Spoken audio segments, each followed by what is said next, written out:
गगनबावडा तालुक्यातील सह्यागिरी संस्थेनं करमाळा तालुक्यातील पूरग्रस्त भोई बांधवांप्रती सामाजिक जाणीव जपत एक पणती माणुसकीची हा उपक्रम राबवला।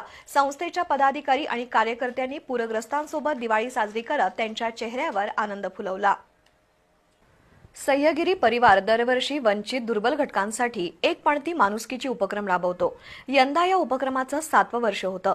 सोलापूर जिल्ह्यातील करमाळा तालुक्यातील सीना नदीमध्ये मच्छीमारी करणारे भोई बांधव बोरगावमध्ये राहतात। सप्टेंबर महिन्यामध्ये आलेल्या महापुरात भोई बांधवांची वस्ती पूर्णपणे पाण्याखाली गेली होती। भोई वस्तीमध्ये सह्यागिरी परिवारानं दारोदारी रांगोळी काढून दारी तोरण बांधून आकाशकंदील लावले। भोई आणि महिलांना नवे कपडे देण्यात आले। शालेय विद्यार्थ्यांना दप्तर, पाटी आणि शैक्षणिक साहित्य पुरवण्यात आलं। तसंच कुटुंबांना दिवाळीचा फराळ, साबण, उटणे, सुगंधी तेल देण्यात आलं। सह्यागिरीचे समन्वयक सुधीर शिंदे यांनी संगीत दिवाळी साजरी करून पूरग्रस्तांच्या मनामध्ये चैतन्य निर्माण केलं। सह्यागिरीचे सोलापूर